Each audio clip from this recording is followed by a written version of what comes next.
Viewers, आपण बघत आहोत आपलं कोकणी न्यूज चॅनल. व्ह्यूवर्स, जैसा की आपल्या सगळ्याला माहिती आहे की अगदी खेड रेल्वे स्टेशन घेणं शिवपर्यंत ह्या रस्त्याची काय हालत आहे आणि ह्यो रस्तो दुरुस्त करून मिळण्यासाठी ही मागणी घेऊन आपल्या सगळ्याचं जनसेवक समाजसेवक मंगेश मोरे या 15 ऑगस्टपासून आमरण उपोषणवर आहात आणि आजचो त्यांचं उपोषणचं जो आहे 3रो दिस आहे आणि शासन जे आहे ना अगदी बेहिस झालेलं आहे की आम जनताची जी मूलभूत सुविधा आहे ती त्यासाठी जनताला आवडो लढो देवं लागते.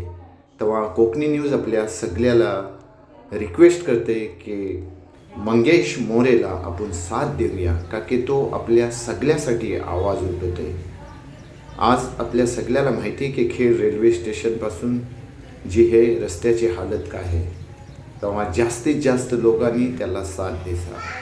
आत्ता आपण ह्यो न्यूज आपल्यापर्यंत पोचवतपर्यंत आजचो 3रो दिस शासनापासून मंगेश मोरेला काही अजून आश्वासन मिळलेलं नाही. त्यांची एकच अट आहे की आम्हाला लेखी आश्वासन द्या, पण शासन अगदी झोपी गेलेलं आहे आणि एक माणूस भर पावसात त्यात गवतात आणि मच्छरच्या ह्यातलं रात न दिस एक लढो लढते. कोकणी न्यूज मंगेश मोरे, सामाजिक कार्यकर्ते मंगेश मोरे. आज आपण इथे आमच्या स्वातंत्र्य दिना दिवशी 15 तारखेला आपण उपोषणाला इथे बसलेलो होतो, परंतु प्रशासन आणि शासननी काही आपल्यावरती योग्य तो निर्णय घेतलेला नाही. रोज प्रशासन शासनाची रोज माणसं येतात कालपासून परवापासून, पण आपल्याला जो लेखी आम्हाला आश्वासन पाहिजे ते आश्वासन काय ते द्यायला तयार नाहीत. त्यांचं म्हणणं आहे की आम्ही लवकरात लवकर रस्ता तुम्हाला मंजूर करून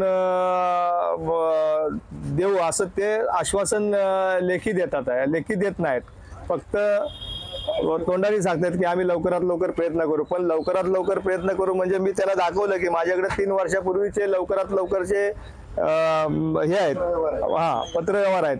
तर मग आम्ही कशासाठी भरोसा ठेवायचो. तर काल असंच झालं की माननीय जिल्हा परिषद सदस्य रेवती मॅडम आणि जिल्हा परिषदचे सुनील मोरे जे होते, पंचायत समितीचे भोसले साहेब होते, पंचायत समितीचे सुर्वे साहेब होते सभापती, आणि मेन म्हणजे या गावातल्या पंचायत समितीच्या सभापती पण होत्या. काल 2-2.5 ती गोष्ट आहे.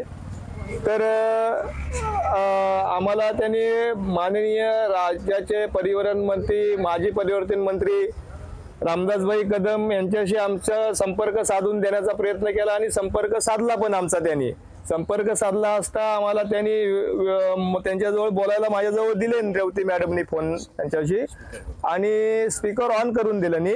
इकडे बघा, स्पीकर ऑन करून दिलं नी. आणि स्पीकर ऑन करून दिल्यावरती मी त्यांना बोललो की नमस्कार भाई, मी मंगेश मोरे बोलतोय. तर मला त्याच्याकडनं भाईंकडनं जी अपेक्षा होती त्यांनी डायरेक्ट चालू केले भाईने की तू रिक्षावाला ना, तू रिक्षावाला ना, तू रिक्षावाला ना, कर, तुला किती उपोषणं करता येत ती कर, तू बघतो किती बसतोयस तो. तुला नेता बनायचं आहे काय, माझ्या नगरपालिकेचे व्हिडिओ बनवून टाकतोस काय, असं मला दम देऊन दिले. आणि या सगळ्या जनतेने ऐकले नाही. तर त्या रेवती मॅडमना मग मी फोन दिला, बोललो मी काय त्यांच्याशी नंतर तक्रार केली नाही. मॅडम फोन घ्या, आणि मॅडमना बोललो याच्यासाठी मला तुम्ही फोन लावून दिलात काय.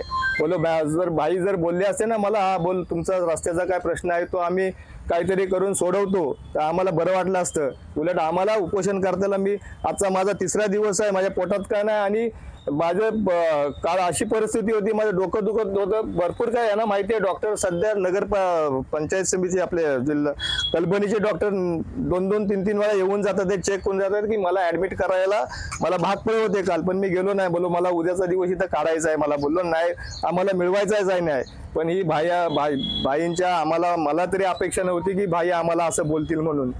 तर त्या रेवती मॅडमना आम्ही बोललो की तुम्ही जाणून बुजून मला तुम्ही रेकॉर्ड करून दिलं की तुमचं नियोजन होतं की हे सगळ्या आजूबाजूला बसलेत आहेत त्यांना ते धमकी द्यायचा आणि थोडाफार प्रेशर पडेल, हाच तुमचा हेतू होता. दोघांनी मानाखाली घातले, सुनील मोरे आणि रेवती मॅडमने.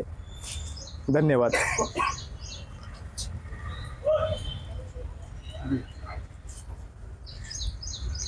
ऐकशा सगळ्या बात खबरसाठी आपलं ह्यो कोकणी न्यूज लाईक करा, शेअर करा आणि सबस्क्राईब करा.